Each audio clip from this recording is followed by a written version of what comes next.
Alrighty, it's time for another 6.5 PRC video. So Vitivory N560 worked out pretty well in the last video, so we're going to go ahead and try a powder that's right next to it on the burn rate chart, Reloader 23. So luckily I was able to pick this up yesterday on my way home from Tennessee, found a small gun shop and picked it up for a reasonable price. Today we're going to use the Barnes 140 grain match burner, Reloader 23, and the CCI number 34 primers. So we used some match burners back in the day in the Creedmoor. They shot all right, nothing crazy, but I was able to find some of them in stock and I picked them up. So today we're going to start at 52.5 grains, work our way up to 54 grains. We're going to use an overall length, the same overall length we used in the last video, at 2.935 cartridge overall length. Now this comes out to about 2.315 cartridge base to ogive. I was unable to measure the length of the lands in my gun.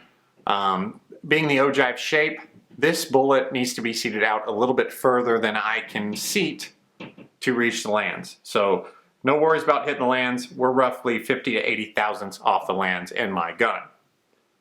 So this is going to be our first try with the match burner in the Bergara, and the same thing with Reloader 23. So let's get out there and let's see them shoot.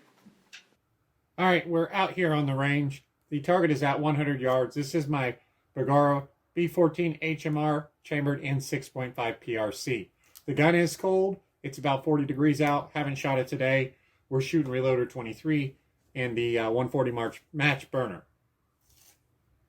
This is my Athlon Ares BTR 4.5 to 27 scope.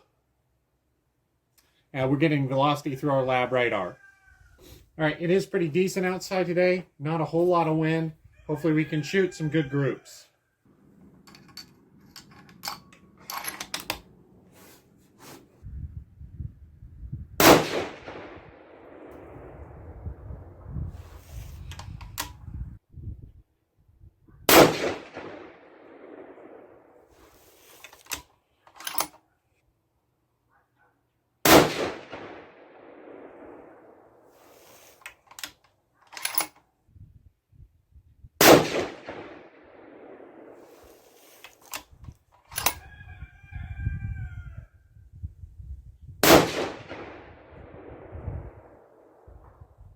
Kind of an interesting looking group there.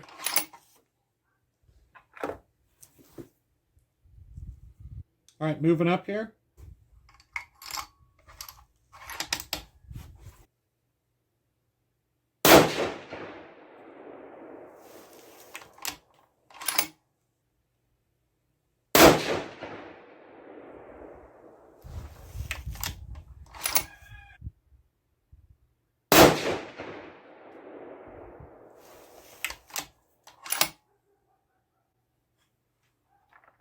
All right, it's looking like a better group so far here. See if we don't screw it up. Two more.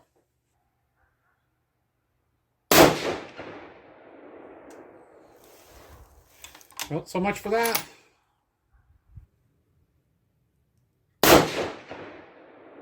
Wow. Not a shame. That one dropped low. Felt like a really good shot too.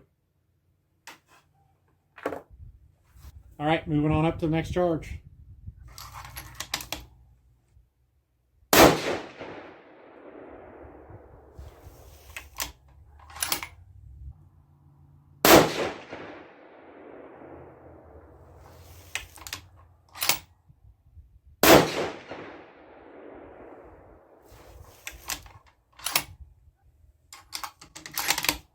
So far, I'd say this is a pretty disappointing target.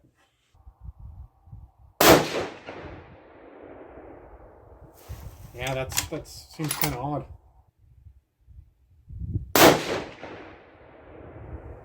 Well, guess that was the best group of the day so far. Okay, being pretty cold out, the barrel's not very warm. We're just going to go ahead and shoot these last 5 here. Don't think we're expecting anything great anyway, so go ahead and shoot them.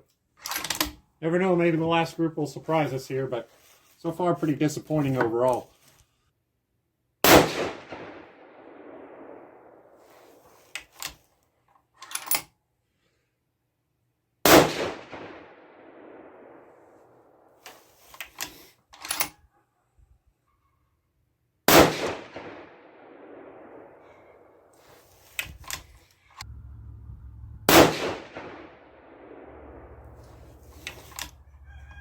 One thing that is odd about these groups, it does seem like in each group there were some rounds that wanted to group together, and then that other one just kind of threw out way to the side, which is really kind of odd.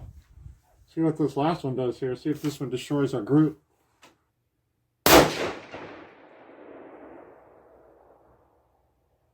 No, it didn't. So, all right, let's get over there. Let's check out the target. We'll take a closer look. Alrighty, so we're back here at the bench, taking a look at the target today. Very interesting looking target. First group at 52.5 grains, shot 29.23 feet per second, standard deviation of 11.5, and a 1.28 inch group. However, 3 of those went right in the middle there, under a ½ inch. So interesting start. Moving on to 53 grains, shot 29.35 feet per second, standard deviation of 6.2, and a 1.3 inch 5-shot group. However, if you take a closer look at the group, we threw that one shot low, the other 4 went into 0.47. Moving up to 53.5 grains, shot 29.51 feet per second, a 14.6 standard deviation, and just over an inch at 1.06. Moving on to our last group at 54 grains, shot 29.92 feet per second, standard deviation of 12.1, a 0.95 inch 5-shot group, and then 4 of those grouped together there at 0.39 inches. So very interesting how those 2 groups, even the first one, seemed like they were really trying to group, but threw those other shots out to kind of ruin the group. Overall, velocity numbers are okay, standard deviation numbers are okay. Nothing really to write home about here, so I'm not sure we might move on from the match burners and Reloader 23. So taking a look at our brass there, there's really nothing to see. I don't think that we're pushing the top end of these loads here. Don't see any ejector swipes. In the picture, you might see some very, very slight marks, but those are from the last video where we started to get some little amounts of damage on the brass. So thank you guys for watching today, and we will see you next time.